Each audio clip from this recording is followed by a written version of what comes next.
Ladies and gentlemen, welcome to Unexpected Results, the Eternal Podcast. Finally back with our usual co-host, the Manted Man. How you doing today?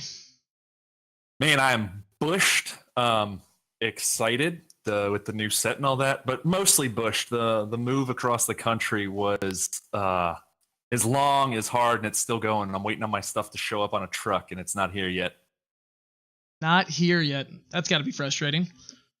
Well, there's a whole great, awesome story behind it, but I'm never one to complain too much.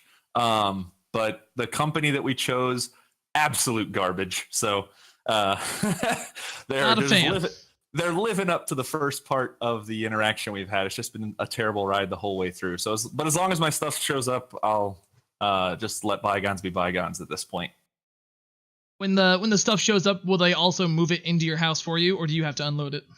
No, they're supposed to move it into my house for me, but track record they've had currently, it may just all get left in my front yard. It might be there right now, and I don't know it yet.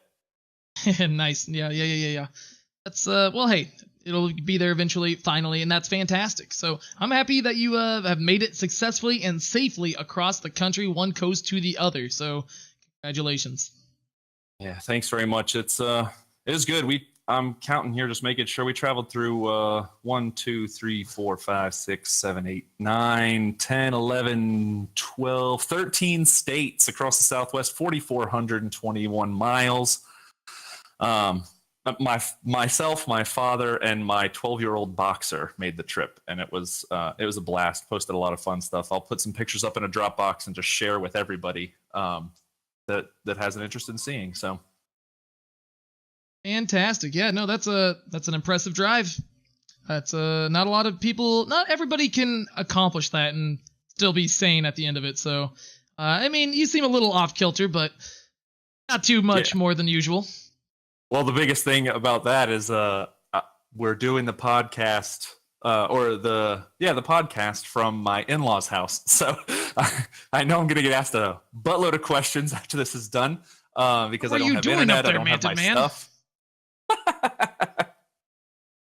Oh, man. Well, outside of all that ridiculousness and bad news and all that stuff, we do have a bunch of cool stuff that we get to talk about. One, we get to talk about the new chapter that is coming out. We get to talk about the draft format, how it's changed, the Market Master tournament that just happened from our friends over at RNG Eternal.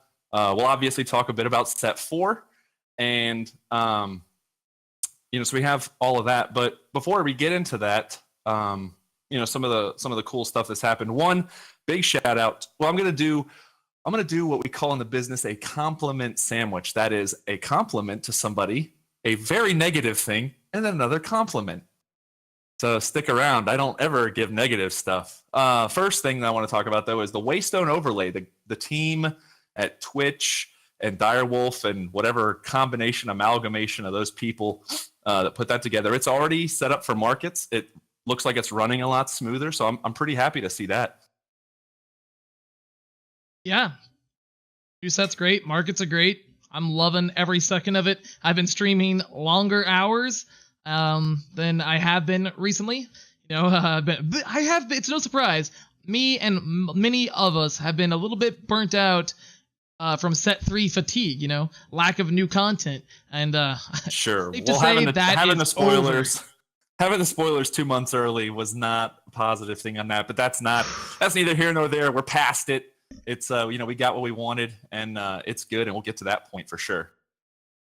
Yeah, I hope they do not do that again. Yeah, I think they learned. I think they learned from it, or I hope they learned from it. But one thing that they didn't learn from, and this is my negative portion of the compliment sandwich, is when they released the set.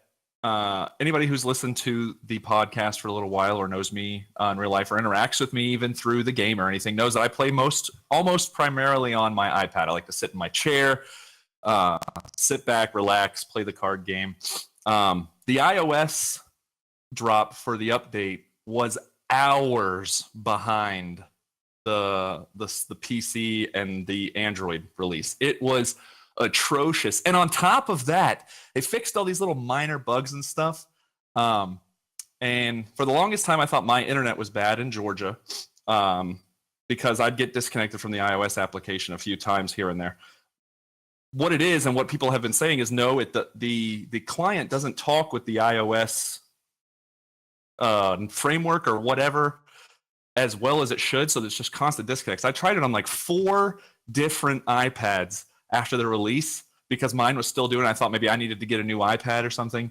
But no, it's not my iPad. It is the conversation that the networks are having, whether it's through Steam or whatever. It just does not like the iOS stuff. And it is killing me. So Direwolf and the Eternal team, I am always so positive. I'm always so nice. But please, before the game is released, fix that interaction. Because for this game to be successful, a big thing that has to happen is your mobile players have to be able to play. And right now, I drop between every...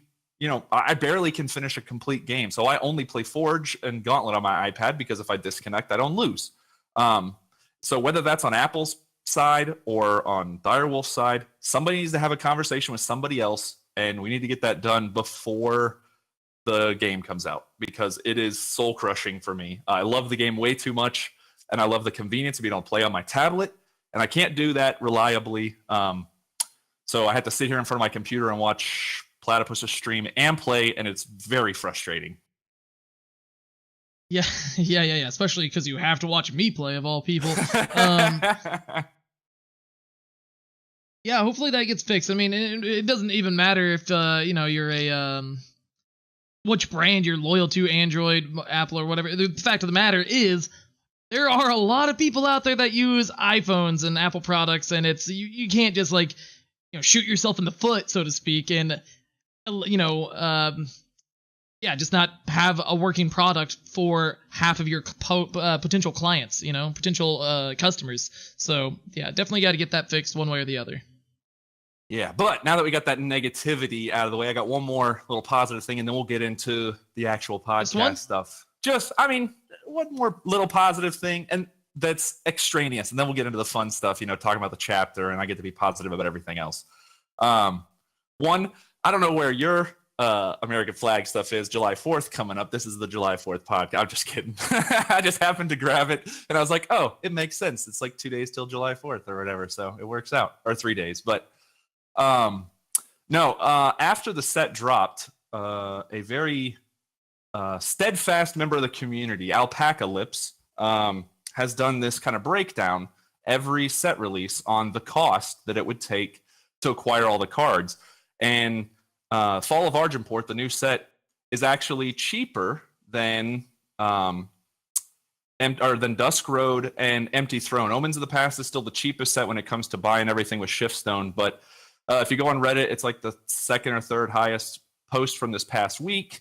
But just for a little fun tidbit, and thanks again to Alpacalitz for putting this together, there are 41 legendaries, 63 rares, 89 uncommons, and 86 commons. That's 279 cards total in the set. We're not going to talk about all of them, obviously, but to make all of those, it would cost you 779,200 Shiftstone to make a play set of everything in non-premium. Say that number again? 779,200. Wow.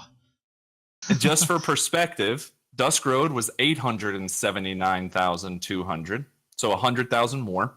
Omens of the Past was 585,400, and Empty Throne was 1,105,000 Shiftstone to make everything. That is a lot.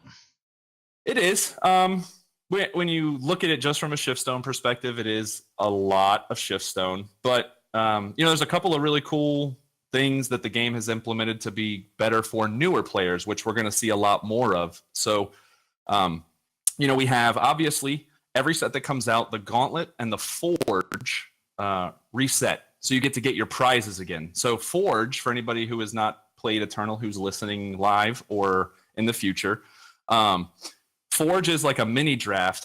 the best way to explain it is like a mini draft. You get a choice of 3 cards, you pick one, then it kind of filters down and focuses for you, and then you don't have to worry about your power base or anything like that. It's really awesome. And then when you rank up, you can rank up the same way you do in ranked, from bronze through master, and you get like 2 packs plus a couple of gold chests for every rank up that you do. So you get a bunch of gold, you get a bunch of new cards, you get a bunch of the old cards if you're new to the game.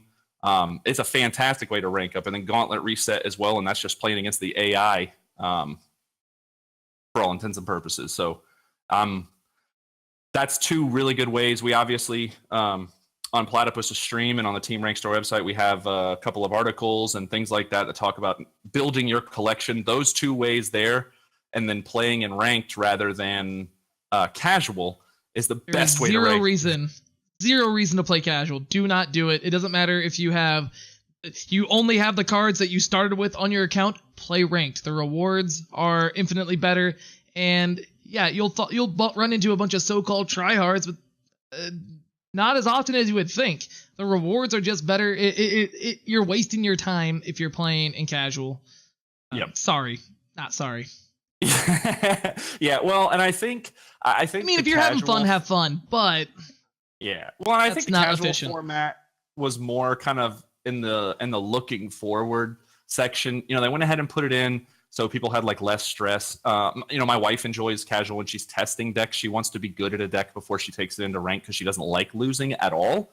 And then so losing on top of losing rank, she gets very frustrated with that. But more importantly, I think in the looking forward, casual will become kind of the format where you can use all of your cards if we ever do see a set rotation. So like if set 1 rotates out in the future, casual will probably be just, you can still use all of your cards. You can make the crazy fun jank decks and stuff, which makes sense looking forward. Yeah, that would make sense. Or if they, once they announce organized play, maybe ranked would become, hey, you have to pay an entry fee to play in this lobby. Everybody else can play in casual.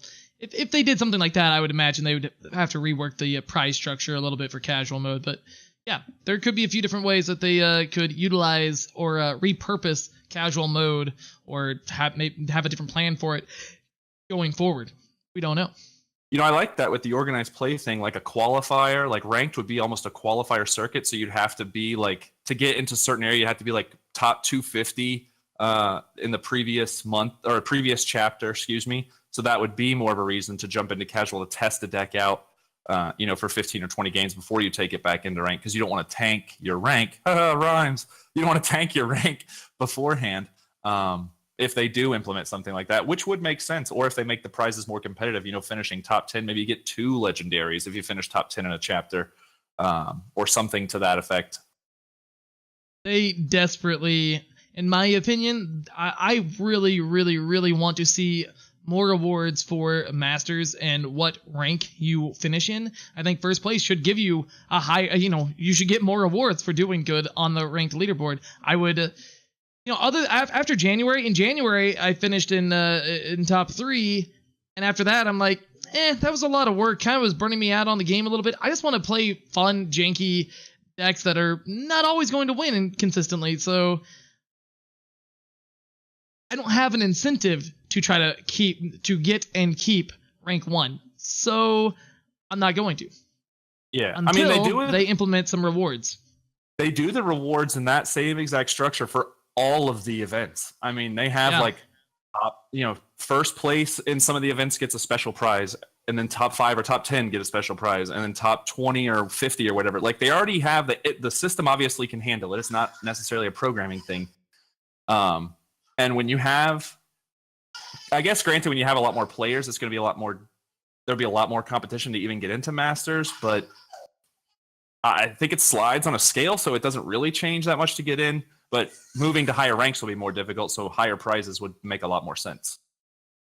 It's something that I personally am looking forward to hopefully occurring soon. TM +3 × 5. All right. Well, speaking of chapters and going up through Masters, today is the first of the month, so that gives us a whole slew of new stuff. A new chapter starts tomorrow, if memory serves. Like tomorrow or Tuesday, I can't remember. I know the current chapter ends in like an hour or something. Yeah. But we already know. Starts right away. We already know what our new card back is. Have you seen this thing? It looks like a Dr. Frankenstein kind of. I don't even know how to describe it. It almost looks like the fist on the end of the Copper Hull Bracers card art.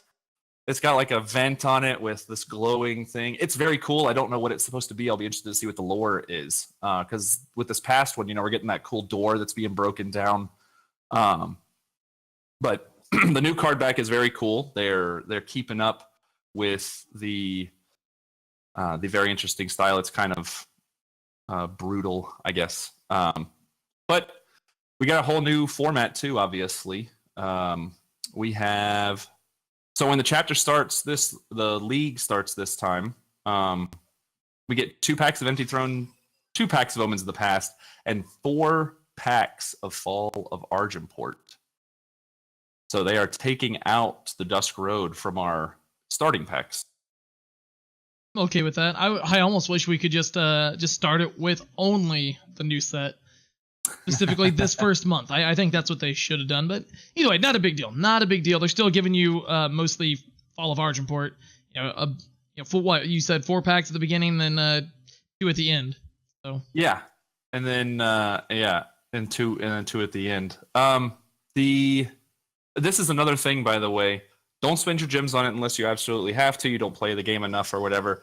It's only 12,500 gold. If you're a new player, even if you're a seasoned player, 12,000 gold, get that card back. Because in 6 months, when there's a billion people playing this game, you roll up in this kind of Grenadin armory card back, or the previous card back that we're just about to get, the crazy burning door. When you roll up with those, people are like, oh, this guy's a pro. Oh my gosh. So get your packs, get your card backs, get your experience. Limited is a very fun format. Sealed, very fun format. So. Yeah. When I first saw this card back, I thought it was the one for June. And I was like, wait, that's not what I remember it looking like. Did they change it? I'm so confused. It looks like they melted the June card back or something. Like this was like, I don't know. I like it. It kind of looks like a junkyard or a scrapyard or something like that. Yeah, it's kind of rusty and stuff. It's very dilapidated. It's very Grenadin-esque. Yeah, dilapidated. Like you have those rust spots and stuff, and it's kind of got the forge thing going on coming out of the top, the busted out bolt sticking from the bottom. Like it's very cool. Go check it out. It's like a dilapidated boat. I love it. A dilapidated boat. So we'll get some new lore with that. Yeah, we'll get some new lore with that in the coming days. And then we'll get a new hero. But with this chapter, I think you've been kind of the same boat that I have been, where you're not as excited to play in the league. Like you're literally just doing it to get the card back. And you're playing some, but it feels like a chore. With the removal of Dusk Road and the kind of shift in this, are you a little more excited to try it out again this month? Yes, because I have so far really been enjoying the Dusk Road draft format. So there's a lot of really powerful cards at lower rarities, at common even. And once again, I think Justice is far and away. It's at the top of the pack. But just based on my experience playing the draft format so far, I've enjoyed that a lot. I will probably actually try to play the Sealed League this time. I'll probably wait until week 2 because I'm just too busy having fun brewing with the ranked decks. But yeah, well, I don't know. I'm excited for it. Unlike the previous months where I've been a little less excited.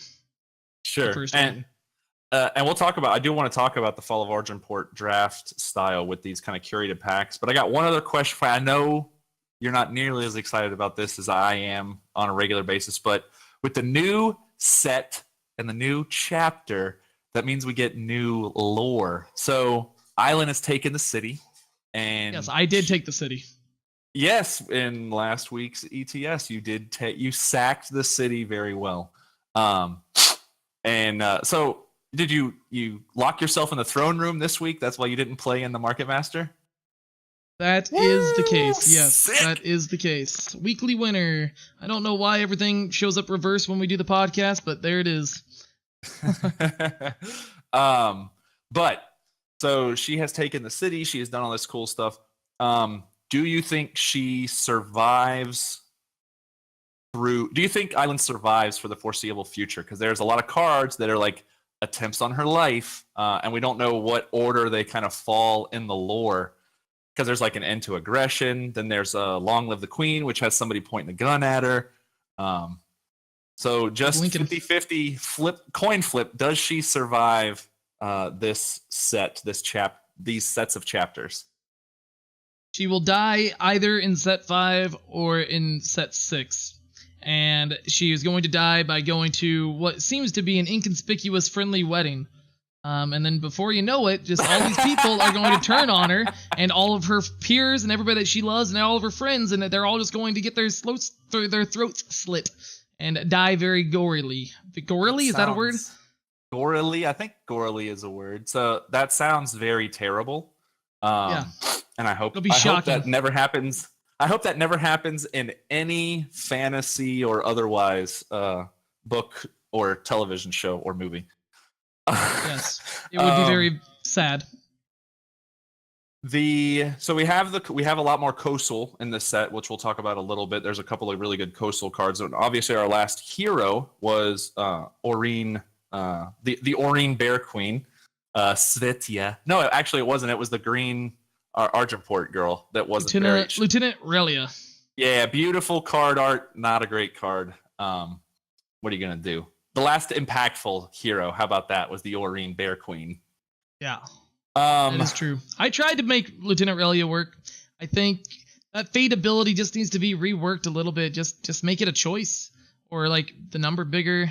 I talked about it on last week's podcast, so I won't really harp on it more. But sure, I think if the card has potential, but they have to rework it. The fate ability, you need to still get power beyond the first two. I mean, but you need more than that. You're trying to cast an 8-drop, and it's going to help you cast a 3-drop? That's not good enough. Yeah, it's tough. But they have shown us with some of the previous heroes in the previous chapters that those cards are worth getting or can be utilized well in the future. As we saw with Dizo, actually saw some play for a little while. Everybody thought he was going to be garbage. Then he came out. He was a pain in the butt on the ladder for a little while. So regardless, when those events happen, do the games make sure you get those cards, because they're a pain in the butt to craft when you find out they're bombs later. So, but do you think we're going to get? What do you think our next? Any predictions for our hero for this chapter? I don't want a new character. I want an old character, Redux. I want new Cirso. I want new Vara. I want a character that I want one of the original Scions to get a new card, and be multi-faction, or maybe like a new Tavrod. Is Tavrod alive? Did he survive the fall of Argenport? Don't know the lore. I don't know. Well, and they haven't said anything about him. He's kind of faded into obscurity recently. I don't think we'll get a new Scion or hero as a chapter card. I think that'll come in the next campaign. We did get Cirso's Axe in this set release, which I'm really happy about. It doesn't do what I hoped it would do to help my lore theory, but I guess there's still a chance. It kind of does. But regardless, I think you reiterate what your Cirso theory is after you finish this point? Yeah. So before? I think the next hero, really quick, and I'll do the Cirso thing. I think the next hero that we get for this chapter, the promo card that we get, will either be another Queensguard type of character, kind of like Daraka, if they're going to set up for a conflict with Island, or it is going to be somebody that's going to be trying to usurp Island. So either not a cultist, golly, what is that group called? The Shadow People in Argenport, the Cabal. So it'll be a Cabal member or a loyalist, a new person trying to take over for Roland, who did nothing wrong. Get your apologist self out of here. Make Argenport great again. Nope. She did. Island did. She did a by great force job. And is gonna make it great again. So my Searso theory, for anybody who hasn't paid attention to my ramblings in the Discord or in Platty's chat or in previous podcasts, is Searso himself is a Jotun magus or warrior or something like that. He's just a giant that was roaming the north, and he comes upon this cursed axe, this axe that he doesn't know is cursed. It just looks like a great weapon, or it's very magical because he's a mage who wants to study it. So when he picks it up, it curses him and it binds itself to him, and now he is the great glutton. He is insatiable, and he kind of has this Midas touch, but instead of gold, everything turns to pigs. But it helps him feed himself. So that's my theory, is that Searso, the entity, is the axe and not the wielder. The pigman is just whoever happens to be holding on to the axe. Yeah, I think I definitely subscribe to that theory more or less. I think the insatiable hunger that he gains from being Searso, I think that's kind of, you could like compare it to the Thing from the Fantastic Four, how once he becomes the Thing or whatever, he just thinks of himself as disgusting, this hideous abomination. But unlike the Thing, he he's just falling full head over heels into this role of being a monster. And why am I being punished for this terrible thing? I'm going to make everybody else feel bad too and turn them into pigs and eat them. I'm gonna eat them. That's right. I love the art on Searso's Choice, by the way. Like all the little pigs that have their former equipment laying next to them, and they got apples in their mouths. It's so good. Yeah, that card does not do what I expected it to do, but I like it. I think it's more playable than people are giving it credit for. But I like the card. It's certainly better than Searso's meddling. That 6-drop instant turns something into a pig. Yeah, I mean, I think the biggest thing that people aren't talking about when it comes to Searso's Choice is it being a market card for time decks that are playing the Time Merchant and not the Primal Merchant. That's like, You can still go get a Lightning Storm as a time card. So. Yeah, it is pretty sick. That is definitely for sure. As a market card, it's sick. I think it's really good regardless. And there's a couple other cards we'll talk about soon that are good that I think that kind of passed under the radar when the set first came out, and they're being realized now. But Searso's Choice is one of them. I think it'll see more play than it is currently, but it is already seeing some play in the correct hands. I played against it once, and they misused it. And lost because of it, so. Oh, I did answer a question that you had. And I don't know if you got the answer before, but Maskmaker replaces his type with the type that he chooses. Okay, got it. If he, so if I choose Gunslinger, Maskmaker is no longer a cultist, he is just a gunslinger. Correct. I got him in my last forge to get to Platinum. And he did a lot of work because I had a bunch of Radiants and I made him a Radiant, and it was fantastic. Yeah, I haven't played with the card yet, but it's a card that I am definitely thinking about. Absolutely. So the new draft, curated packs. So we get a pack of Fall of Argenport, curated pack, Fall of Argenport, correct? Yeah, Fall of Argenport, curated, Fall of Argenport. What do you think so far of that new form? I know you had a lot of problems with the way draft was before. You were very worried on how draft was going to be with set 4. So they've implemented this. They released the list beforehand, so you kind of can see what you can and can't get. What do you think of this? These curated packs, man? Complete garbage. They didn't put Yeti Windflyer in it, so it's a bust. Oh, your favorite draft card. Other than that, I think they're great. They're amazing. The packs feel way more powerful. I mean, they have that perfect blend of lots of set 1 cards with a little bit of set 2 and 3 sprinkled in. Because set 1, I think everybody would. I don't think I'd be alone in saying that set 1 has been the best draft format so far. So like being able to actually see finest out. I got an Oni Ronin in my last draft when there was like 5 cards left in the pack. That would never happen. That rarely happened when, in our old format that we had, where we only had 1 pack of set 1 after set 3 came out. Computer was making a weird noise. But anyways, yes, I definitely like these curated packs. I wish Yeti Windflyer was in it, but other than that, they're really good. Well, I got Bad News in, because that's one of the curated pack legendaries. So I got Bad News in one of my curated packs and built a deck around it. Bonkers. That was a 7-1 draft that I just happened to dig up Bad News like 5 of the games. It's so good. But yeah, I'm a big fan of the curated packs as well.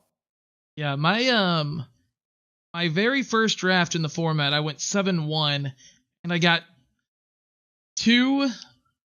I had the Feln Rare. Forget what it's called. Something about ice. Has the activated ability for 8, where both players discard their hands and draw cards. Oh, I know what you're talking about. Yeah. Yeah, I had that card. I never did activate that ability. I could have once or twice, but what I picked up, pick 2 and somewhere else in the pack was I ended up getting 2 copies of Dusk Raider, and oh my god, that is one of the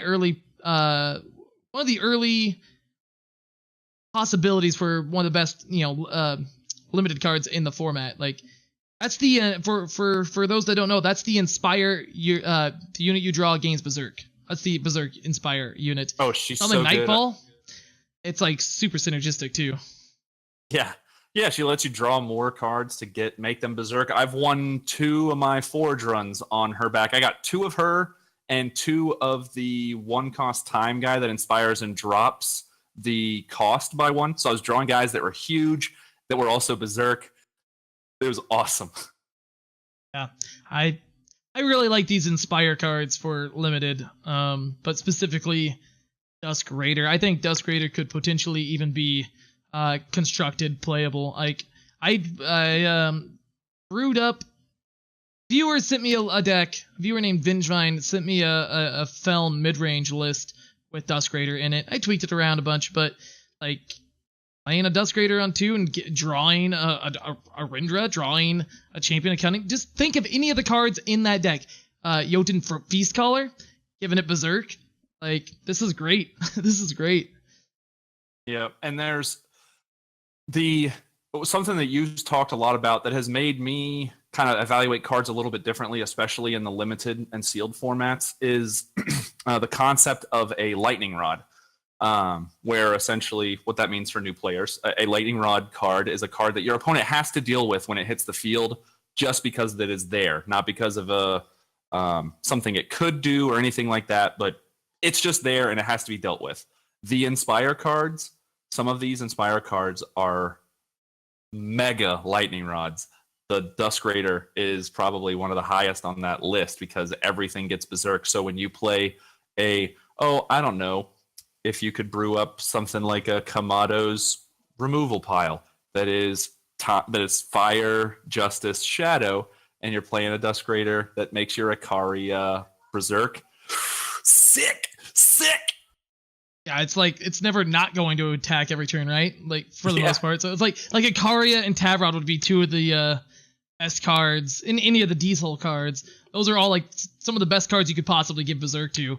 But Ikaria and Tavrod specifically, they basically are reckless units already. So why not give them Berserk? Get Warcry 10. Get That's what I'm talking I don't even want to think about Tavrod. Yeah, get a bunch of different blades and other bulls and stuff like that. I want to talk more about some of the set 4 stuff, but we got one other thing to talk about before we get into the fun, really good. I mean, this next thing is really fun to talk about because one of our buddies won it, and that's the Market Master Tournament. So ET, and I didn't get the whole story because I was moving, but tell me. So this is not an ETS tournament. It is called Market Master. So this does not influence the Eternal Tournament Series season, correct? Correct. All right. There were no points given out for this tournament. So this tournament does not help you get to Invitational. It does not help you get to Worlds. It doesn't do anything like that. It's just a so-called fun one-off. Yeah. So for anybody that's not listening live, you listen to this podcast, you can go to eternalwarcry.com. You can see the top 8 decks that we're going to talk about by just clicking on Market Master tournament results, and they'll be brought up on your screen. And the first name on that list, there's a team name next to his name. So it's Aether Llama 1, but that's Team Rankstar. Team Rankstar, back-to-back, the 2-time tournament winners. Platypus King did it last week. Aether Llama did it in the Market Masters. Whew. I don't know what all these people are going to do about Team Rankstar, but well, hey, it would have been 2 Team Rankstars in the members in the finals if I hadn't slept in on accident. See, I said locked yourself in the throne room. I had given you props and stuff. You said slept in on accident. Yeah. Here's the deal. I said I was up until 4 a.m. watching Yottabyte. Yottabyte distracted me. It made me take an extra couple of hours to get something done that should have taken a lot less time. But I was working on a video or whatever for TeamRankstar.com because right now for this first week, maybe even 2 weeks of the new set, I'm trying to put out a new video and article, small article to accompany the video on Team Rankstar every day for the next week or two, featuring the new cards. So just trying to get a ton of content out there for people that are looking for what to do in set 4. But because of that, I was up till 4 a.m. I went to sleep, I don't know how to talk. Set some alarms, woke up to an alarm at 8:15. Tournament starts at 9. Went back to sleep. Didn't wake up to any of the other alarms. Woke up at 9:15. Tournament's already 15 minutes in. Can't add me with a loss or anything like that. So, womp, womp, womp. So I didn't play. I was going to play Stone Scar aggro. The video I put out today at time of recording was the deck that I would have played in that tournament, which was a creation of Notorious GHP. Some minor tweaks for the tournament. I have played that. It is a lot of fun. That's a Sludgy Boys, right? No. That's Callum Deer. That's Callum Deer's deck. Callum Deer's. You're right. My fault. Yeah, that's a fun deck, but I have also played GHP's deck. Yeah, this Stone Scar aggro deck has the Black Hall War Leader as a 4 of in it. Yeah. That legendary that Child Roland got to spoil. It's pretty sweet. I like that card a lot. I think it's underrated for sure.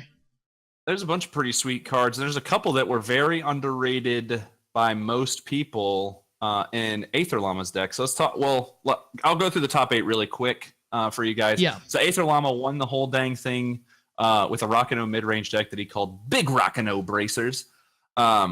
Stixo, who is not somebody I'm very familiar with, came in second with Cirso and friends, so points for Cirso right out of the gate. D. Dirk, another less known person to me at least, and I try and stay up to stuff, but he played Mono Yikes, which is a mono yellow mid-range deck. Paradox, who is very common in the top 8, tied for third as well with Stone Scar mid-range, which is Fire Purple or Fire Shadow for anybody not following along directly and not newer to the game.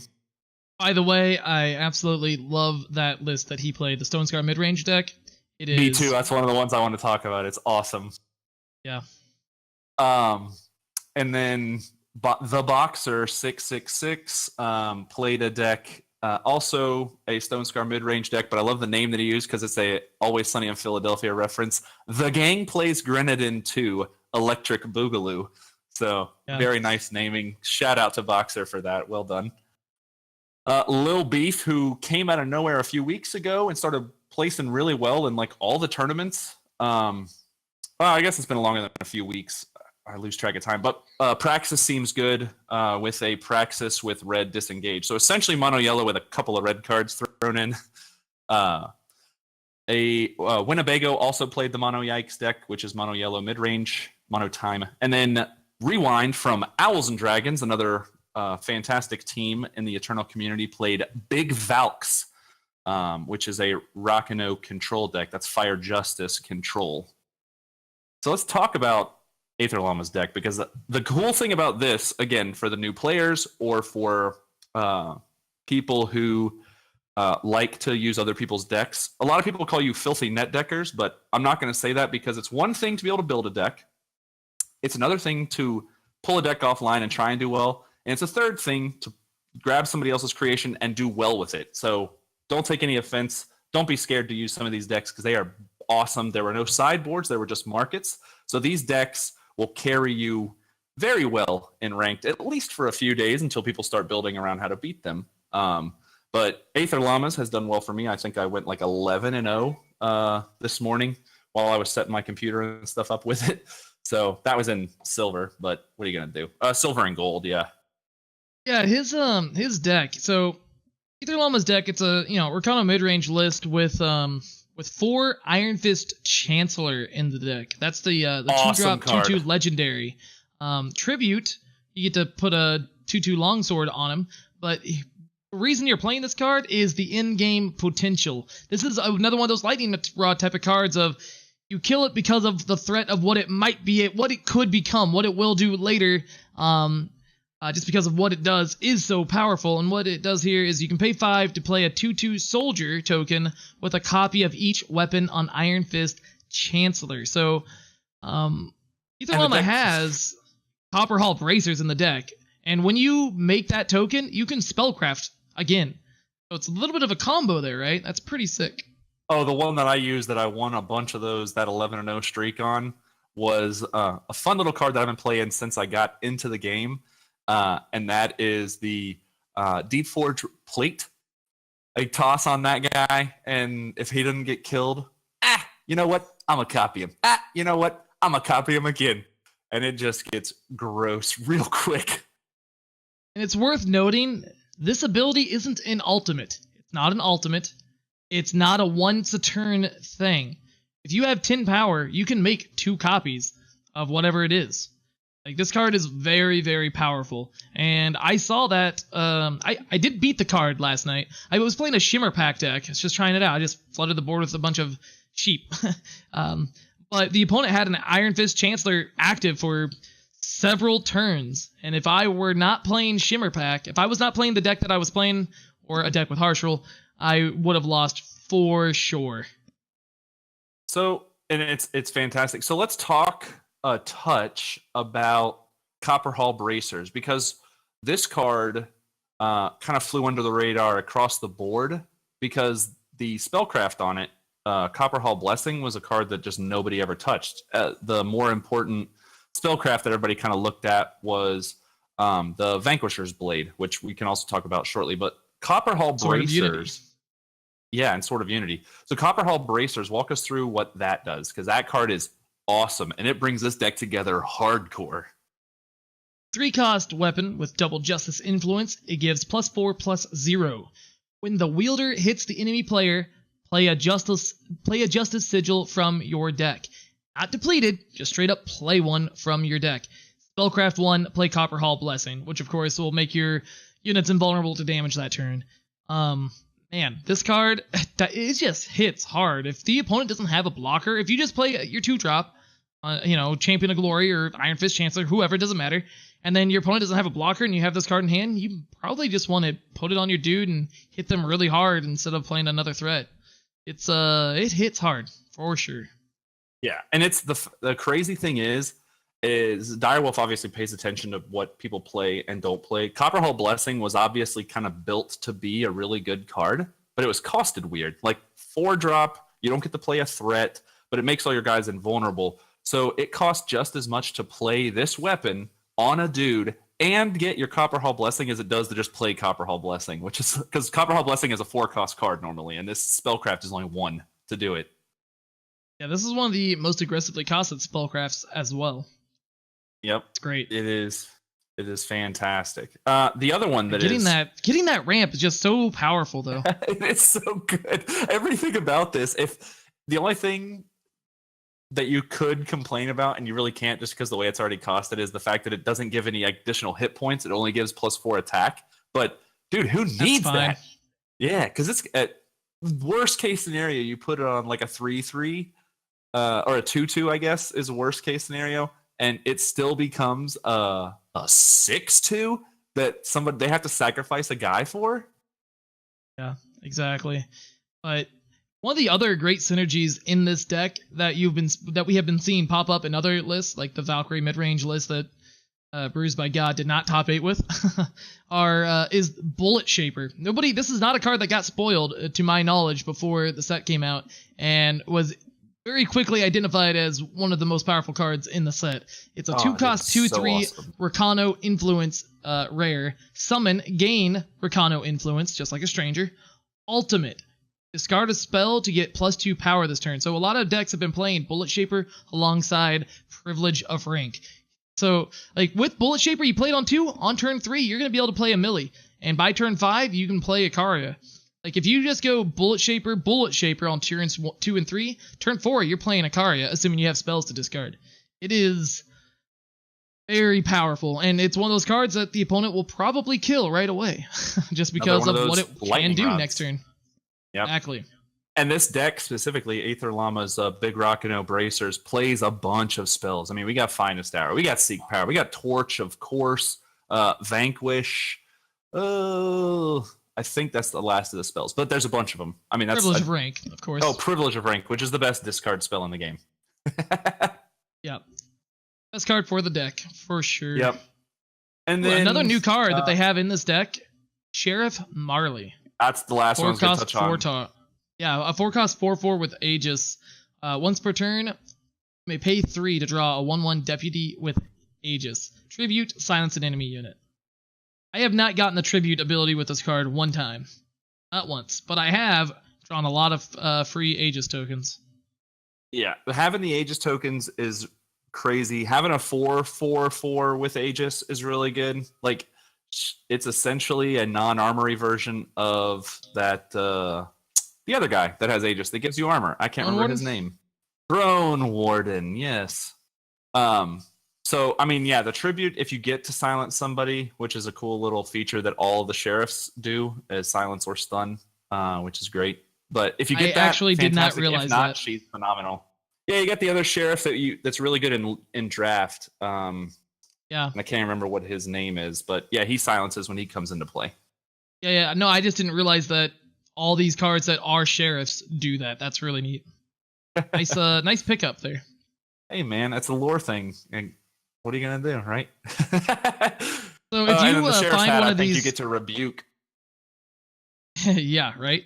Yeah, no, that's no, it's not the sheriff's hat. It's the Peace Helm or whatever. The 1-cost 1/2. That's the one that has the rebuke attached to it. But so in this world, do you find a trench coat on the ground and you put it on? Do you automatically become a sheriff? I think you need a cool hat with a star, because the sheriff's hat lets you detain, so it's the -6 attack, which is still solid. But yeah, no, you need a cool hat with a star. I mean, a trench coat probably helps, but I would wear that cowboy hat. I'm not even a fan of cowboy hats, but I would wear the sheriff's hat. When are we getting a Eternal action RPG? I'm going to go back to the beginning of the podcast. Let's make sure they fix everything else first, and then they can make an action RPG. Okay. Because the game is so good. There's just a couple of small things. I'll allow it. All right. But yeah, so check out Aether Llama's deck. The market has kind of what you would expect to see in this style of deck. It's got a single boar, single Crimson Firemaw, Deep Forge Plate, Ikaria, and a Rakano banner, which I didn't understand in looking at it because I didn't get to watch the tournament, but then playing the deck, I was like, oh, that's why, because you can get boned on your influence a fair amount of the time. I think basically just about every deck that is playing a merchant should be playing a banner or some kind of power in the market. Yeah. For those, just to help you smooth out your influence draw or whatever your power. So it's a way to mitigate that. It's like an extra seek power in a way. That's right. All right. Or petition. So again, congratulations to our team member Aether Llama for Big Rakano Bracers, just taking down the competition like Team Rankstar members like to do. But let's talk about one of our competing teams, Seek Power Gaming. One of their premier members, Paradox, and one of the coolest decks that we saw in the tournament. Not discounting what everybody else did. They were all great decks, but this one, the thought process behind it and the execution and the fact that it is terribly fun to play. Stone Scar Midrange, very non-ominous name for a quite powerful deck. Yes.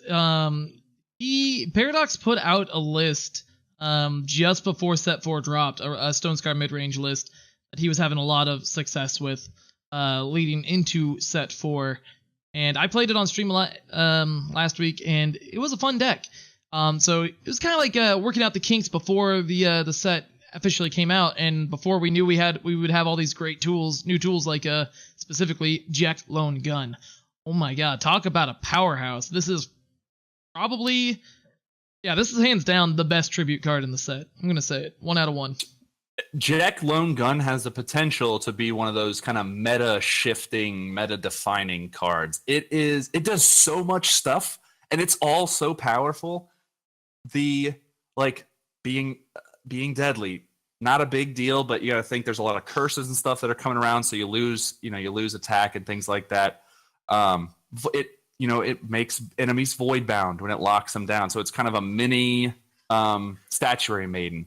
It's got the tribute, straight kill a unit, which is ridiculous. And then the infiltrate, if it goes off, bad news for free on infiltrate.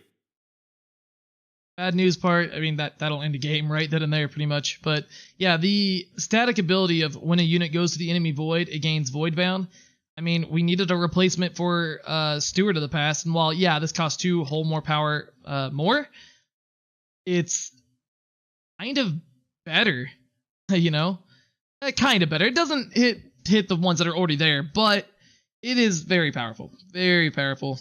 You're gonna have to incredibly strong. Think twice about trading in combat against Stone Scar midrange because of this card. You're just gonna lose both of your threats, all of your threats. It's not even about trading with this, because it's got cards. It's got cards like Torch and Annihilate and all these different things that can just kill stuff. You have to think twice about playing cards. Like, you're sitting in Argenport and you are up against this deck. Even these colors, you have to go, is it worth playing my Mocto? Because he may never come back to life. Do I block this Ixtun Merchant and eat it up for free? Or do I just lose the game if I do that? I mean, there's so much stuff going on. The only thing that would make him better is if there was something easily accessible that gave him like Aegis, and that would just be broken beyond compare. So I understand why it's not on him innately, obviously, but if somebody could make a deck and like splash blue Primal in there to give him Aegis, or even probably Justice, yeah. Golly. Plus, he does have a relevant unit type of Gunslinger. Now, I doubt you'll be seeing him in a lot of tribal decks, but it is there.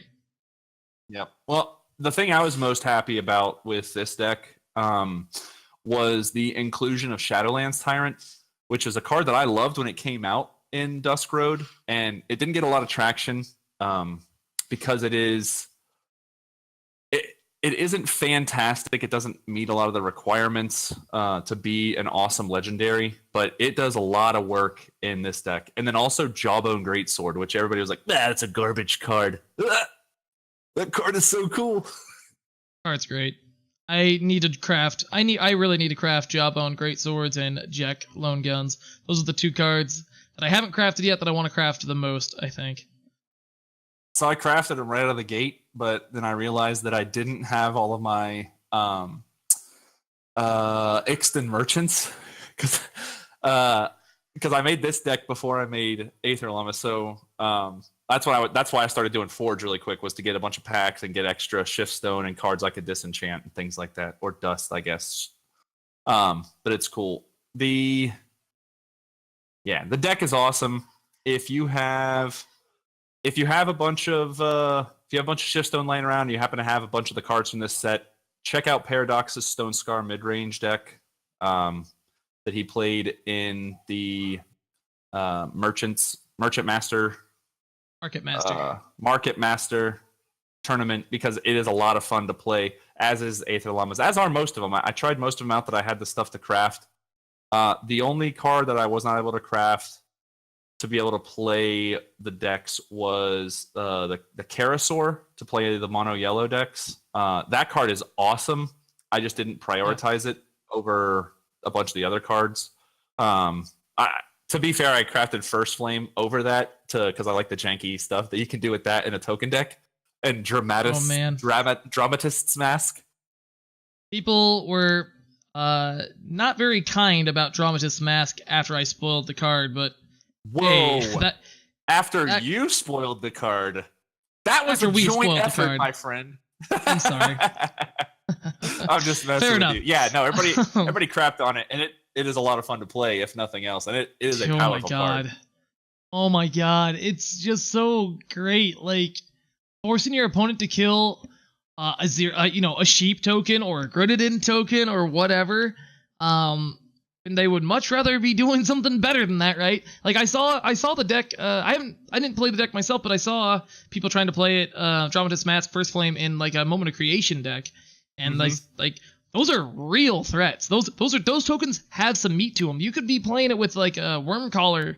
Those worm tokens. There's 2 cards that make the worm tokens, but there's a relic in the spell. But either way, like those are token cards that you can put in your deck that are real threats, and your opponent's going to have to waste their removal on this Grenadin, because if they don't, they lose the game on the spot. Like, it's much more fun to make them waste it on the sheep, by the way.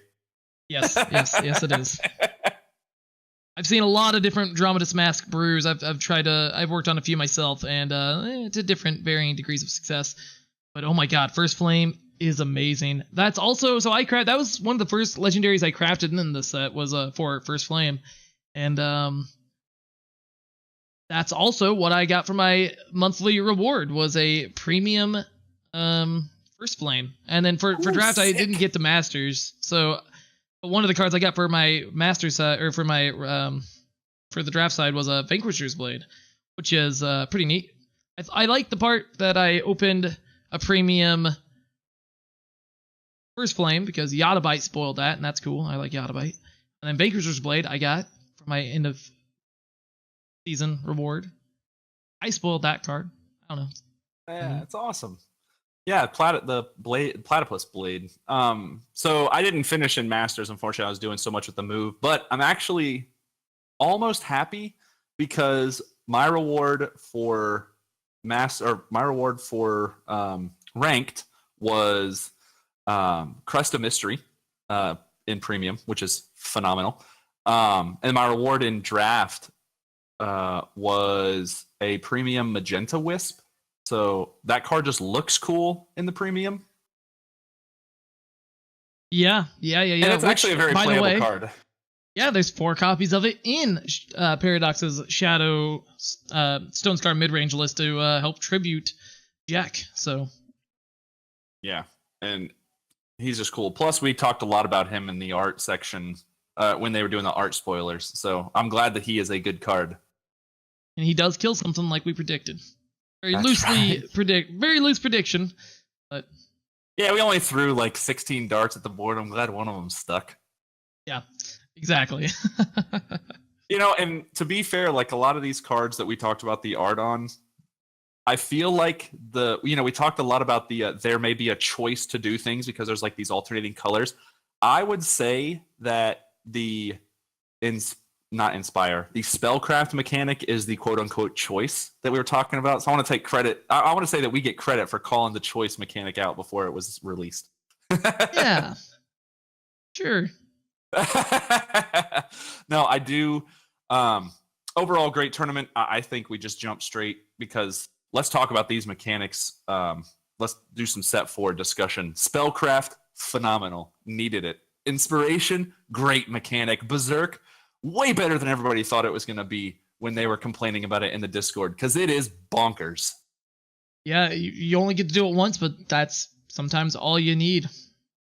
Well, especially if you're giving it to other units. Like, I hate to keep hearkening back to Forge because some people are going to listen to this and be like, oh, Forge is just AI. It's so easy, blah, blah, blah. Like, it's cool to do the combo still. So I had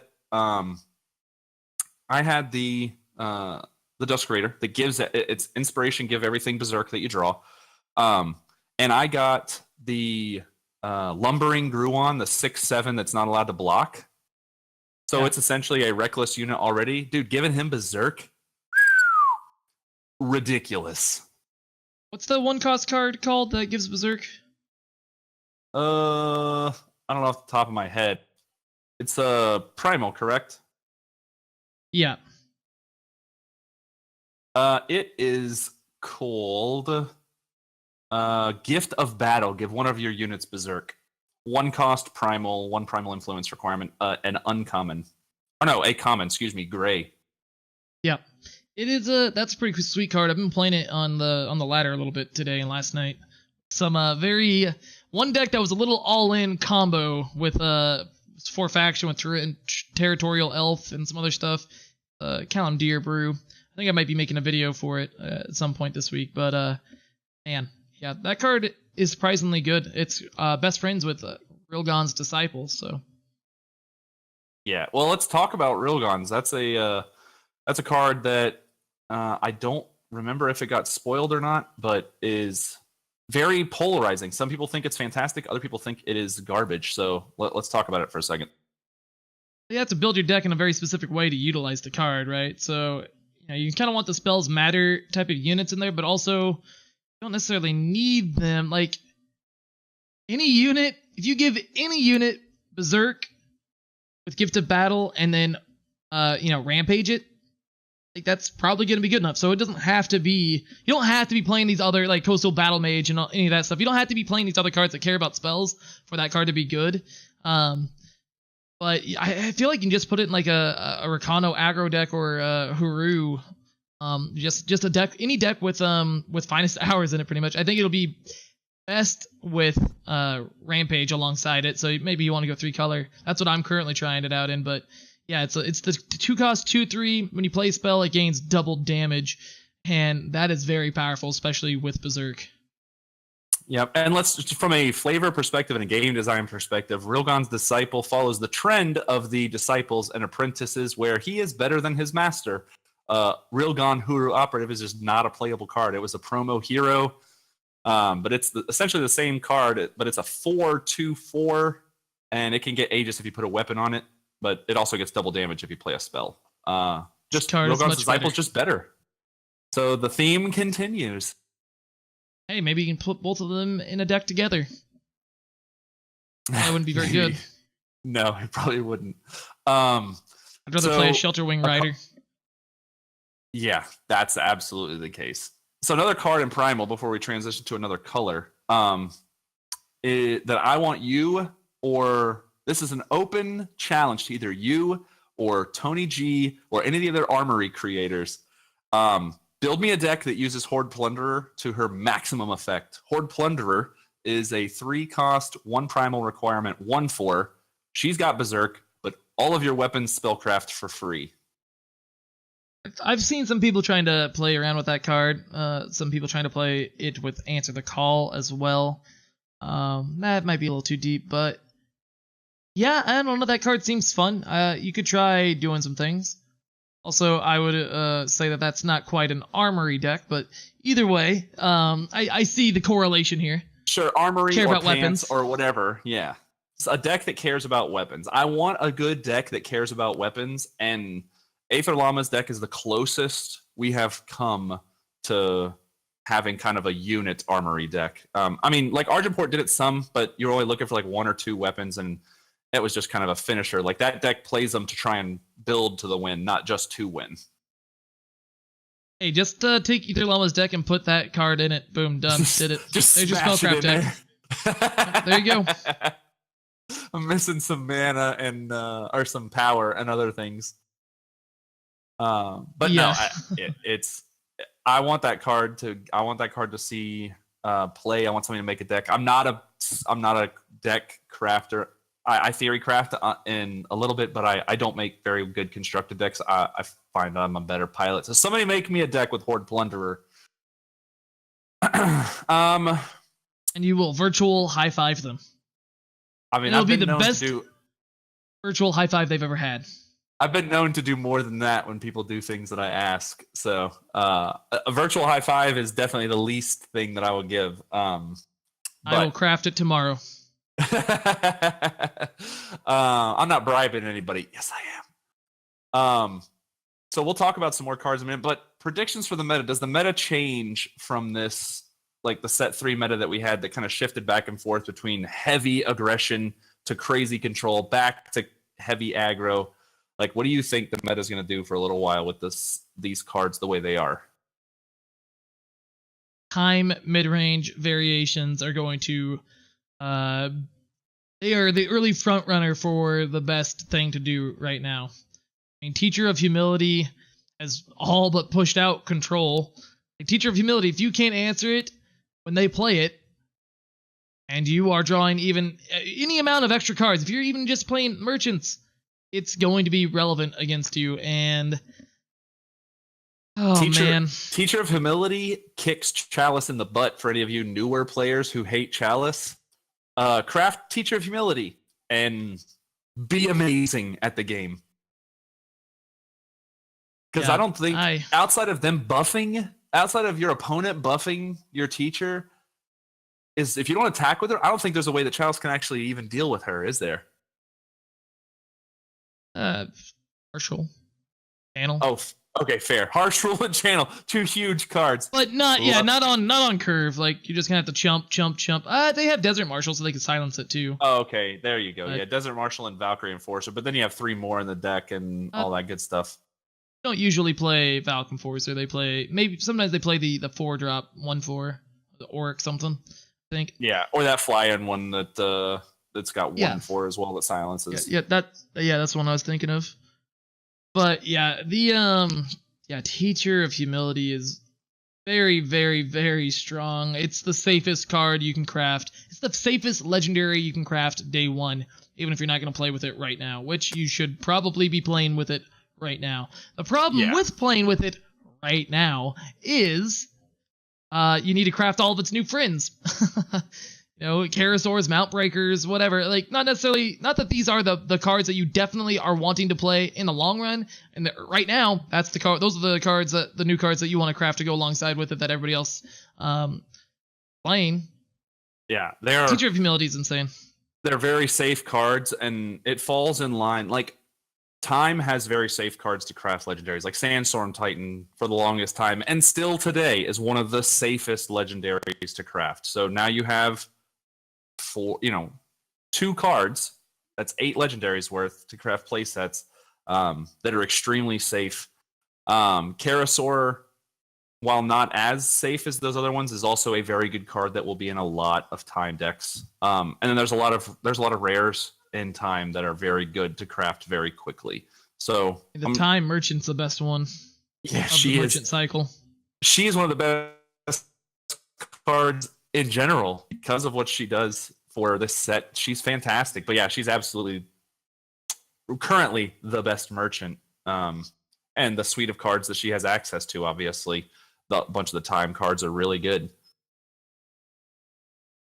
Yes, indeed. I mean, a lot of the there's a lot of like cards like Infinite Hourglass that you only ever wanted to play 1 copy of in your deck too. So it's like now you have a reliable way to get it when it's relevant. Not just have to hope, pray to RNGesus that you top deck it next turn. Nice Permafrost, idiot. I got you. Stupid idiot. And obviously, great cards also become kind of a pain in the butt. Like Teacher of Humility, I dread anytime somebody right now plays a Time Influence on turn 1 because I'm like, I'm about to get Teacher of Humility here. This is not great. Yeah, with my Shimmer Pack deck that I've been trying out, just dead to the card. I just lose the game on the spot because even though I can prevent it from infiltrating for a few turns, well, now I'm just wasting all my fodder because I have to chump with these sheep. I have to chump with my Temple Scribe. I cannot let that card get on me. And so it's like I don't get to use my my units efficiently. Like, you end up chumping a lot throughout a game with Shimmer Pack, but I am just dead to Teacher of Humility. If you play that card on turn 2, I'm dead. It doesn't matter if I can chump it for several turns. I've wasted all my cards, and now I don't have a big enough board to kill you with Shimmer Pack. So yeah, it is. If you hate when your opponent draws cards, play Teacher of Humility. Because if nothing else, it becomes a big lightning rod, and then you can play it again anyway. It is awesome. It is a pain in the butt to play against. It's very fun to play, especially if you like watching your opponent squirm and you like imagining what they're doing on the other side. the screen. Well, so let's talk about some of the other cards. What do you think of the end of series of cards? That being end of the barrel is the fire one, end of days is the time one, end of the story, which has some of the coolest art in the set, is the justice one, end of hostilities, which is bonkers if played appropriately, is the primal one, and then end of the line is the shadow one. One of my viewers was trying to play this Skycrag deck. It has a bunch of tokens in it. Andrometus Mask or Mocto. Mocto is the only thing that it can hit. And they just have Andrometus Mask to get Mocto. But alongside their Mocto, I don't know why they're trying to do this instead of just get First Flame. But anyways, they have 2 copies of the End of Hostilities or whatever. Go with their Moctos. Go make lots of Mocto. The cycle overall is Into the Story is the best one, and I don't think the other ones are all that playable. So End of the Story, like anytime somebody has Harsh Rule, they always all in anyway, and most of the time it's very telegraphed. Like I've seen you 1,000 times on stream go, well, this is the most obvious Harsh Rule in the history of the world. I'll just block all this stuff so I don't have to take damage because my guys are going to die anyway. Now you can't do that when you're trying to hold back and protect your Aegis units and stuff because they're going to die as well. And it's only 1 cost more than a Harsh Rule. And just even more relevantly, like I don't even care about the tribute part. Like obviously that is very powerful, and if you can utilize it, that's great. Having Harsh Rule 5 through whatever you want to play, you can play off the top of your deck. That's just so great. You know, you can play your Wisdom. You know, you're trying to find your Harsh Rule. You play your Wisdom, you don't hit it, and then you see that top card of your deck flip over and just whoosh, there it is. I'm like, my saving grace, I get to draw that 3rd card. You know, it's a great card advantage. If you're playing a deck that wants to be playing Harsh Rules, well, this is a great 5th plus edition. Yeah. If you use it with D&D. Well, and you know, there's it just completes that kind of straight, you know, the small straight for Justice, because you have at 5 you have Harsh Rule, at 6 you have End of the Story, and at 7 you have Leave a Witness. So you got all kinds of board wipes for days, son. Indeed. Yeah, it's the best one of the cycle. I haven't cast it myself yet, but the animation of it for it is really cool. You get those Valkyrie wings popping out. Yeah. Well, it's got the guy who we love to hate on there. I don't know if that's supposed to be Mocto, but it looks so damn close to Mocto, it might as well be Mocto. And I hate that. Bleeping, bleepity bleep. This is a family show. So what other cards do you either love or hate or both, depending on what side of the field they're on from this set? I mean, everybody's talking about the new set, but I'm very interested in the cards that you like. Obviously, Into the Story is one that I kind of was leaning towards in that last conversation. I talked about how cool Thunder and Karasaur is, and I'm frustrated that I don't get to make him yet because I don't have the Shift Stones that I need, or didn't have the Shift Stones that I need. But what are some for you? Doesn't have to be legendary, but just something that you're like, this changes the game, man. Well, I'll say the funnest thing so far has been First Flame Andrometus Mask. Sure. I'm really liking the Wisp deck and the whole synergy behind those cards. The Radiant Wisp deck, Soulbringer and friends, like playing multiple Wisps that have deadly, and then playing killer cards with those cards, and all that stuff is really good. There has to be a tier 1 deck in there somewhere that just has to be found. Like, I don't know how hard you have to lean into the Wisp and Radiant synergy there, but I mean, it's been fun playing those cards alongside Void Drummer. It's not uncommon for the end of the game. By the end of the game, you end up having like a 2020 Pathlighter. Oh, 1-drop that is just huge. And you could play Fearbinder with that card, which is a lot of fun as well. Yeah, I really like all those cards. That whole like slice of the set is really fun to play with so far for me. For sure. I would say my favorite kind of goofy card. Like, there's a bunch of cards that I think will make the meta at tier 0, tier 1 more diverse. There's a lot of awesome ones. I think Black Hole War Leader is up there as a card that kind of just got glanced over to start with, and then a few people were like, this card is bananas if used appropriately. The what is her name? The mask, the Crown of Possibilities on a stick, the 4-drop. Breeze Dancer. Yeah, I was pulling up on my iPad over here. So I played a fun little kind of meme deck that my wife put together, and I'm sure a bunch of other people have. Just literally took the Crown of Possibilities deck, pulled out a couple of things to throw in Breeze Dancers. It's a blast because all of your units just come out with everything right out of the gate. Like 2 masks and a Breeze Dancer, they just have all the battle skills right off the bat. I open 2 Breeze Dancers, but it's not on top of my priority list to craft more of those yet. Nor should it be. I opened 2 as well, and I just made a 3rd one to kind of round out for that deck. But it is a lot of fun. Yeah, speaking of fun, I can't wait to open 3 more copies of Birthright so I can make a Birthright Knucklebones deck.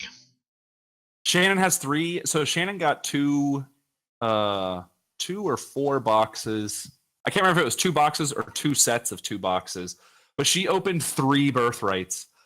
So I was very impressed, I guess. But I mean, obviously you get a bunch of legendaries when you do that, but Birthright is a very cool card. Yeah, I want more random like chaos cards like that in the game. Yeah, I was gonna say that the random effect is fantastic. That random. That's why I enjoy the mask meme or the crown meme decks so much, because it kind of adds that element of randomness to it. So like one of my favorite style of decks when you're trying to have fun is get a couple of Crown of Possibilities out and then the Knucklebones after that. So you're drawing random cards that have random battle skills. Oh gosh. That's ridiculous. I really like Zuberi. Yes, it is a lot like that. I like Zuberi Outlands Warlord. I would like to play with that card some more. I only have 1, so currently I'm just playing it when I want it. When I'm the decks that I'm trying it out in, I'm just putting it in the market with the Fire Merchant to get it, Extend Merchant. But that card's sweet. I hope to open some more of those. I don't know if it's the best card that you could be playing in the decks that would want to play it, but it has been very powerful so far the couple of times I've had it on the table. And who doesn't like to inspire, give your units double damage, For sure. So Zuberi is a card. So I got 4 boxes the first day, or 4 boxes equivalent, because I had a bunch of gold and stuff. Zuberi is a card that I opened 2 of almost back to back. So I just kind of looked at him the second time I opened him. I was kind of in a rush. I had to go and do more stuff with moving stuff with the house. So Zuberi is cool for 2 reasons. One, his effect is awesome. If you have a way to protect him, keep him on the field for a little while, having a bunch of units that get drawn with double damage is fantastic. The second thing about him that is cool, and you're going to fall asleep during this part, but I feel like he's a very good lore card, because I feel like what happens in Argenport, the people who are pissed at what's going down in Argenport, that this wild queen is now ruling the civilized people, or that the cabal gets shut down, whatever it is, whoever she pisses off the most is going to go out, and Zuberi is who they're going to go towards, because he's this outland warband leader.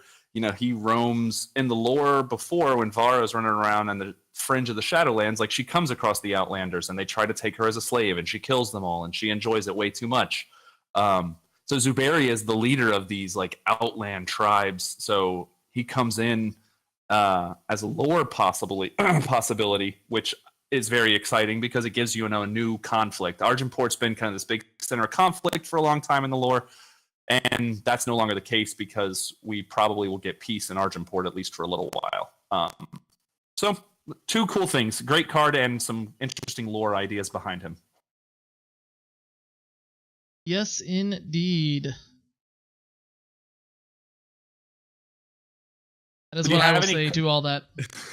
Of course. So do you have any cards that you are just stumped by outside of the legendary get a bunch of armor for an absurd amount of resources card that we don't want to talk about? What card creates that card? I think it's just a straight legendary, is it not? I'm pretty sure I saw a card. Let me think. Let me look real quick. Pretty sure there was I thought there was a card that crafted that card or created that card, like a spellcraft or something, or like discard to draw it or something, but I don't see it anywhere. Unbreakable Alliance is the name of the card. Yeah. I'm searching through my library here, and I don't see a card that I own or unown, so I must have dreamed this card up. But I swear I saw a card that created this card as in addition to it existing or whatever, as a card that you can open, which I have opened one. So I'll kick us off in that question. A card's very confusing to me. In the same vein of what was that card? Azerite Prixis. Azerite Prixis. Very confusing. Knew where you were going. Yeah. So in the same vein of Azerite Prixis, and I may be retarded, or I may be dumb, I may be stupid, I may be a dotard, but Time Flies stumps me completely. The 1/0/2 with flying that gives both players +2 maximum power. Why would you ever play that card? Because then you'll have 4 power on turn 2. But so will your opponent. Use your power better than them. I guess, yeah. I mean, I don't know. So far, I think this card has only been cast against me once. I played a Champion of Glory and torched their dude and played an Oni Ronin, so... Hey, it is what it is. Maybe something will come out that's awesome. Oh, I'm sure it is. Yeah, like you both get to ramp and play huge guys. Like there is a ton of ramp for Time or for Praxis right now, so it's not going to be unheard of for somebody to hard cast like First Flame, on turn 7 or 8 with the amount of ramp that exists in the game now. Turn 3 gift.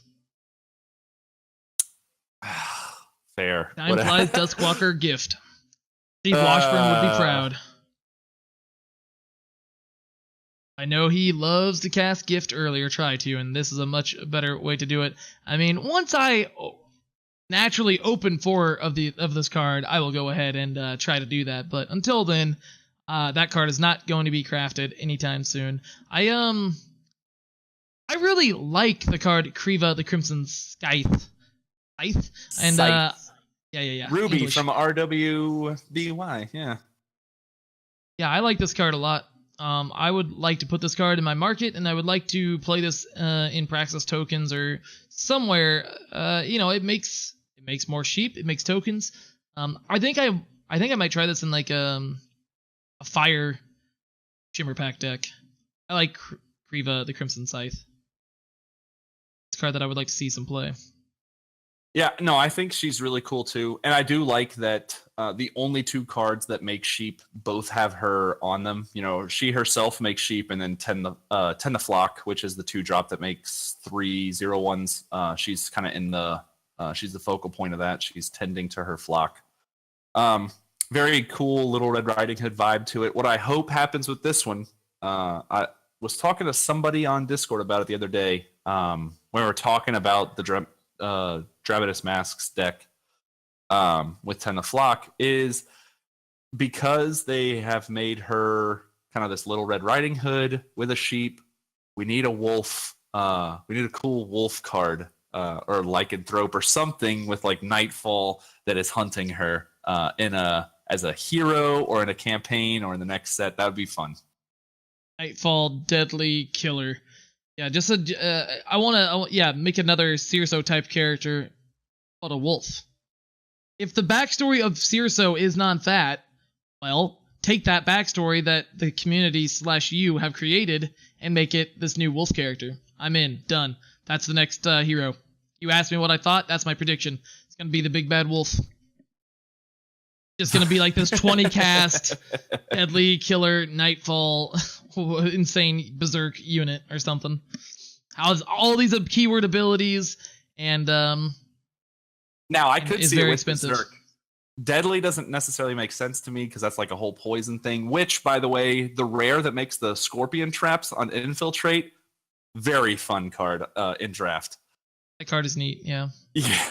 But a big bad wolf card would be very cool, very fitting. I think the Crimson Scythe will get, I think she will see, maybe not tier 0 play, but she'll see some tier 1 or tier 1.5 or whatever play.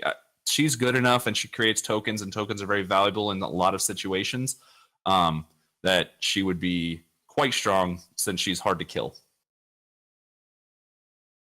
I would like the card to be good. I don't know if it actually will be. A card that I would like to, that I'm excited about, but I don't think has enough support right now, is Arcanum Hourglass. It's the one where at the start of your turn you play a random power card from your void. It's a relic. It's a time relic. I knew you were going to bring that card up because of how much fun you had with the Stonescar Excavator deck. And Arcanum Hourglass just is a better add-in to that because you get to cycle stuff. Yeah. What's that shadow card? The End is Near. Oh, okay. End is Near, yeah. Discard the top 10 power cards from your deck. Yeah, just these cards are all friends. Arcanum, Hourglass, End is Near, and Stonescar Excavator. Just play these all together. Play Build it. Play Extend Merchant to go get your Stonescar Excavator. I'm in. That's a deck that I'm going to craft at some point. All right, so I'm going to do something else that is very rare, not only for me, but for the entire Eternal community. Is I'm going to agree. The other day in your, I don't remember if it was your Discord or your stream, but Ilya K, who is quite polarizing at times, came in and he said, hey, check this idea out using Thief's Pick, which is a card that I said was phenomenal when the set dropped. And nobody acknowledged it. I swear I did. I will link you to it. Nobody acknowledged it. Nobody said anything. But Ilya came in and he said, dude, check this out. We get to build our own Bart. Build a Bart. And oh man, the deck that he posted needs some tweaking, but it is a lot of fun. And so shout out to Ilya for bringing in some anti-salt, some sugar to the game. Now, I like giving the guy a hard time. Everybody does. He takes it really well. So he is a valuable member to the community regardless of everything. But the Thief's Pick is a very cool card. It's just a 2/1, a 2-cost weapon with double Shadow Influence requirement, +1/+0 that gives the wielder unblockable, and it also has Spellcraft 3 to play a Pilfer. Which has been relevant. I'm pretty sure I went 12-3 with the list when we did it. When we played the deck on stream, it was fun. Yep. It was fun to play with that card. Yeah, I like it. I don't know if that's the new weapon that Argentport wants, but it is definitely a consideration, if nothing else, in the market. Well, in the market, but I think also with Tavrod, like unblockable is just better than flying, and so you had Valkyrie, the Inquisitor's Blade. Now you'd have nothing that can stop you outside of a silence or a straight kill if you get Thief's Pick. Yeah, Thief's Pick is great, dude. I like it. Yeah, it is. It's fantastic. So, I mean, there's a lot of great cards in the set. A lot of people were very concerned. Not disrespecting you in any way, Your Highness, but you were a little bit concerned about the set as well. How do you feel now that it's out? Now you got to see everything. Are you a lot more comfortable, a lot more happy, or a lot more excited about the full release of the game? I'm very excited for the full release of the game. I'm very excited for them to announce organized play stuff officially, and the set feels very, very, very, very powerful.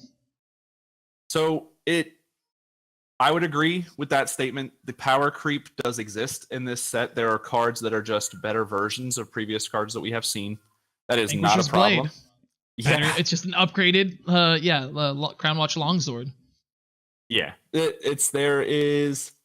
there's obvious power creep.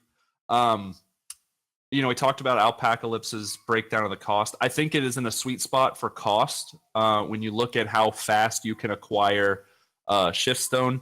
So I can't remember who it was that did it. They talked about it on Discord and on Reddit, but they played like four or five gauntlets a day for like 30 days and got like 200,000 gold and like 170,000 Shiftstone.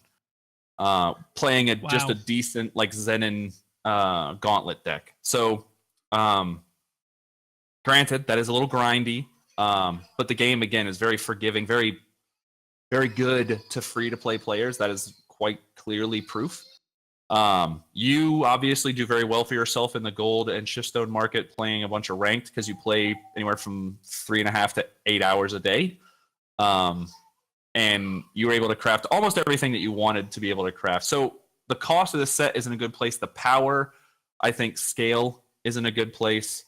For me and some of the other people who like lore, I think the lore is progressing well. They didn't write themselves into a corner yet, which is solid. I'll be interested to see how I still maintain this league chapter will be fun. It'll be better because we get more Fall of Origin port packs. And it's going to kind of change up a little bit on how it works, but I think it still needs to be reworked on how the event works every month. It still feels a little grindy. But now the next thing we get to look forward to is the next campaign from a lore standpoint and from a cards standpoint. And that should be in 60 to 90 days. We should at least have an announcement, if not something, yeah? They'll probably just announce it like 2 weeks ahead of time, or less. I feel like that's what happened with Dead Reckoning, at least. Yeah. The other campaigns, I was kind of not solely focused on Eternal at the time, so I didn't. I just all of a sudden they were out. I heard about it that they were out from friends or whatever. And I was like, oh, I better go get on and buy this Tavrot card. Looks awesome. Everything I've ever wanted. Great. Yeah, I really like the new set. I like Chairman's Contract and stuff like that. These powers that do things. I hope that there's more of those in the future. I really like the idea of Recon Tower. I can't tell if I can make it an effective win condition yet or anything, but I really like the idea of cards like Recon Tower. I'm excited about this set, man. There's so much more to explore. There's so much more to explore. There's so many new cards that are just like probably going to be staples in one archetype or another, like Crunch the Hoarder. A bunch of cards that we just haven't even talked about, and we couldn't possibly get through all of these cards from the new set in one episode, but there's just so much going on. I'm very excited for the first official ETS to happen with the new cards. I want to see what happens. Did we get 100% confirmation that is this coming Saturday, that they are rebooting, getting back into the ETS? I believe next weekend will be week 2 of season 3. Yes. All right. Cool. Yeah, I think it was silly that they didn't just have a normal event this weekend, but hey, having $100 for first place definitely, kind of makes up for that. For sure. I mean, I understand it. The new set dropped the day before the tournament, so I can understand the problems that they could have run into. They have their posts on the website that say like a set has to be out for X amount of days before it's legal in a tournament. They didn't want to just cancel outright. I know. They didn't want to cancel outright, so I think that's a poor. I was a bit critical of this decision, but again, the tournament having $100 for first place, sure, it's a little top heavy, but that made up for it. That's fine. You slept through it. You can't talk bad about it anyway. I would have just won. I wanted to give somebody else a chance to make $100, so it's fine. Oh, of course. Horse is a horse, of course. That's right. Hey, well, real quick, have you played with or played against Nash Pridemaster at all yet? I have 2 copies of Nash, and I have about just shy of 60,000 Shiftstone left, and Nash is one of the cards that I'm looking at and kind of thinking that somebody may come up with a deck that uses him. So I have not played with him. I want to. I'm trying to think of some ideas to throw at you or to throw at some of our other team members. or even on the Reddit as kind of like an open challenge, because I think it's a good card, but I haven't played it and I haven't played against it yet. Yeah, I'm there was a lot of hype about the card coming into set 4. So I'm just surprised that I just haven't seen anything with the card. I thought the card was a little overhyped coming in. Very easy to say that today, right? But yeah, I was just surprised that I haven't seen any copies of it because of how hyped it was. Well, like, I mean, a 4 cost, potentially 7/7, like that's a big deal. But it's not really outside the realm of like what Time can already do, just because of the ramp that exists and just the weird top heavy units that they already have. But then the discarding and the invulnerability and things like that, it's cool. Like I said, I think it could be something that, yeah, like I wanted to collect my words. I think that it could be something that is strong if built around properly, and I have 2 of them from the packs that I opened. But in that same slot, like I like Wormstone better, and it's a common. Like that's the 4-drop that is a relic, and when you play a spell, it makes a 7/7. It's a bonkers card, right? Like I don't feel like it should be a common card. It's one that I've played with a bunch again in my Forge games and in draft and stuff like that. Yeah, in draft it feels like it should be an uncommon. Yeah, you have to jump through a hoop, but it's not very hard to jump through that hoop. I didn't realize the card came into play exhausted, and I played around my opponent playing one at instant speed for a few turns. I was like, oh wait, that's not how this works. Attack! And then they played a spell, and they got the card, and then they played the ambush ready your units guy, and I'm like, now I'm just blown out. If I would have just done this the last few turns, it would have been fine. But now that I did it here, I felt really dumb. I was gonna say that ambush that readies though, like the reverse bad news, that is awesome. That's a fun card. He's a 4-drop, right? Like a 4/0 whatever. I think so. I think it's a 4-cost 0/5. Yeah, he's just a better. Yeah, here we go. He is 4/05 Sandspout Mirage. He's just a better Dune Phantom. Yeah, Dune Phantom was the name that came to my mind, but I was like, I don't think that's the right card. I think that's a different card. That's the old one, yeah. The Flying Ambush 06 for 3. But yeah, that card is really cool. Oh, there was one other card that I wanted to talk about. The one that redistributes, where you get to choose the blockers, switching the blockers for your opponent. Yeah. The time card. I can't remember what it's called, but that's Randori. That's a cool card too. Yeah, that's an interesting card. Well, I don't know if it'll end up seeing any play, but it is an interesting card for sure. Time needs some kind of combat trick type of thing to do, and well, hey, here's one. Yeah, absolutely. Kind of boring as a rare, but it's probably too powerful as an uncommon in limited. I can see this being very powerful in limited. It is very strong in limited. That's the reason I thought of it, is because it was one of the, again, I've been in Time a bunch in my forges and my drafts, so it has come up once or twice. I think one time I picked it and one time I passed it up.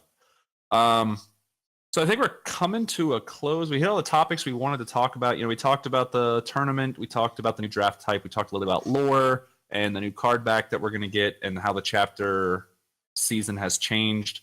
I think there's one other thing we have to do since it's a new month, right? Yeah, the monthly giveaway that I do on my Twitch TV channel is ending. The month of June has coming to an end. It has already ended, and it is time to announce the winner for the month of June. So, let's go ahead and find out who those are. That'll take me just a moment to find out. Yep. So again, anybody who is not watching live, every month, subscribers to The Platypus King on Platypus Island, that is twitch.tv/The Platypus King. Subscribers to his channel, even if you do something as low as a Twitch Prime subscription, everything up through the tier 3 #1 customer subscription, you get a chance to win one of a $25 Steam gift card. Last couple of months, we've done a few of those. It's been very good. Obviously, for people to be able to buy their new packs, new set stuff.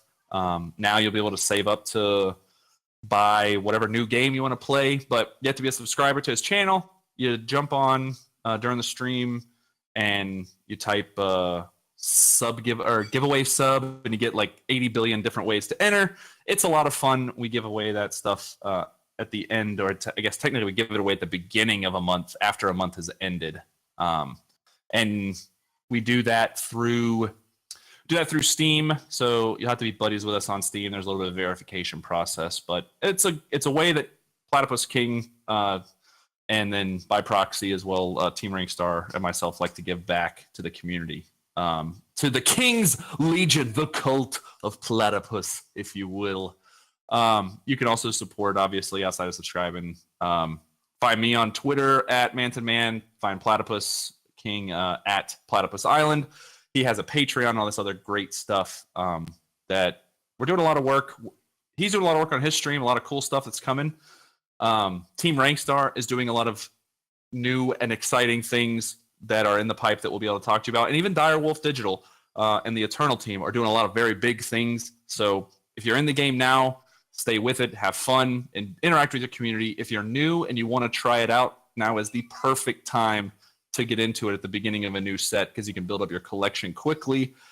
All of the teams are great. You know, we jab at one another. I think the Platypus King is going to be doing a promo video. He's got some songs that he's writing from his 24-hour stream. I don't know if those have seen the light of day yet, but all the teams are great. Team Rankstar is just the best one the past 2 weeks in the tournaments, and those aren't just boasts. Those aren't predictions. Those aren't even spoilers. Those are facts. When Team Rankstar members win 2 weeks in a row, they just speak for themselves. Never a doubt. I keep telling these no life nobodies that I am the best third. I'm not going to go into it. Anyways, we'll save it for the video. Yeah. I have the winners here for us. Are you ready to hear the winners? I am. As long as it is not. I'm not going to say names. There's the people that I don't want to. I'm just kidding. I want everybody to win. I wish you could all be winners. I don't want any of these people to win. In fact, nobody is going to win. The Platypus King wins 3 times. I'm getting all 3 of these $25 gift. No, okay. Here are the winners. Number 1, His Dudeness. Number 2, Pro Lucker, which I'm very happy for Pro Lucker to win, because he, I had a lot of fun playing his Rakano mid-range list, or the list that I made inspired by his list. Either way, I think before you reveal the third winner, I could be misremembering. Pro Lucker, I think, was either gifted a sub, which if you're an active member and you can't afford a subscription, that's a good way to get in and get full access. Or he may have been one of our Eternal Lore trivia winners that got a sub from that. If I remember correctly, he is very big in the community at Platypus Island. So regardless of how he got it, I'm glad he won, because he's a fantastic guy. You all are, but Pro Lucker is. I'm stoked that he's one of the winners. Yeah. And now I know everybody's gonna call this rigged now for this third one, because this is a Team Rankstar member that won the third prize here. That is HeyYou. So I guess this is the way for me to pay you back for those hosts, and to try to stick it to Russia, So sending American money to Russia. I do not know about this. Dude, I know that this was not Direwolf's. It wasn't in their hands, but the prize restructuring for Russia through Mail RU or whatever that whole thing is. If you don't know what I'm talking about, go look it up. I don't really want to talk about it. I think it sucks and it's terrible. I will say that. Well, we can't. I will second that. And again, I'm probably the most positive person in the community. Not patting myself on the back or anything. It's gotten me in a lot of trouble, but it is garbage what happened to those players. And there's a lot of Russian players too. In related news, Unexpected Results the Eternal Podcast is no longer available in Russia. Our condolences. Anyways, it's a joke, but who knows? Anyways, but yeah, once again, congratulations to his dudeness, Pro Lucker, and HeyYU. We'll be reaching out to y'all in the coming days to get you your prizes. So thanks so much. Yeah, before we end, I had an idea kind of why we were doing this, because I don't think any of the winners are in the chat this week right now in the live podcast. I would like to, and we'll talk about it offline, but I would like to find a way to have winners get something a little more if they're in the chat when they win live. Ooh. I don't know. We'll figure something out. Could be something cool.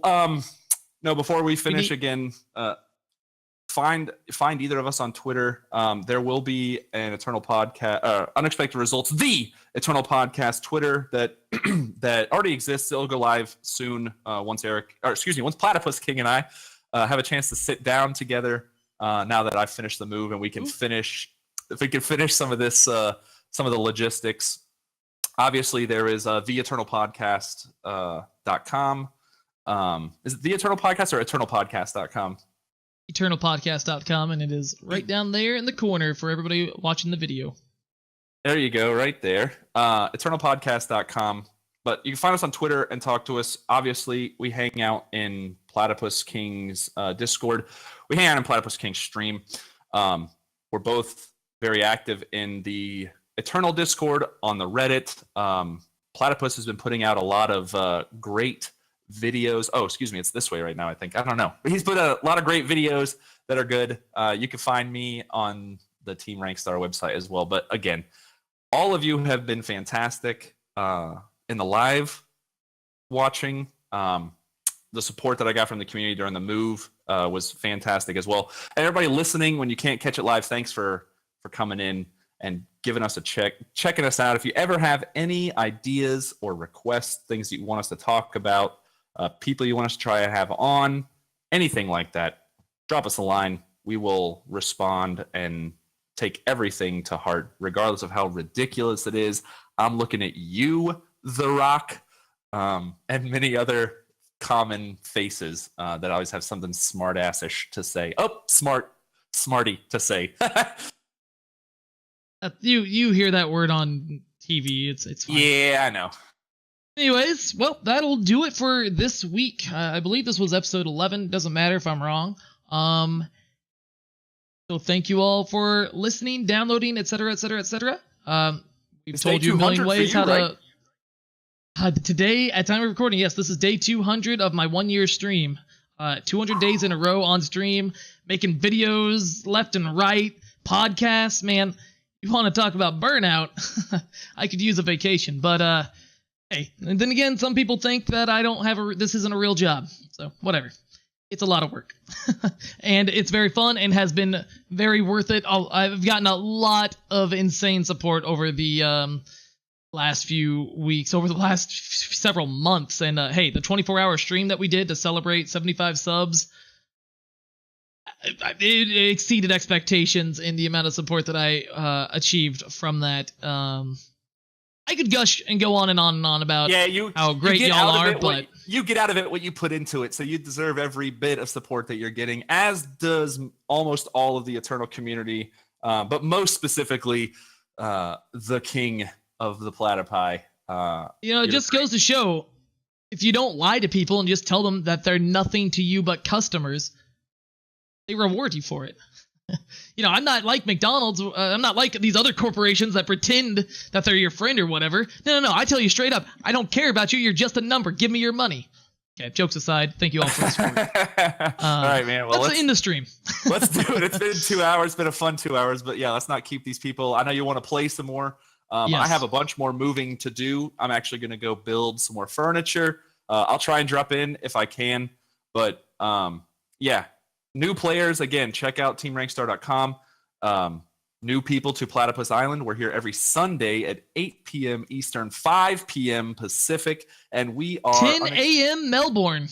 10 a.m. in Melbourne, Australia. Australia isn't real. It's the greatest hoax on mankind. That's a different story for a different day, but we are Unexpected Results, the Eternal Podcast. See you next week.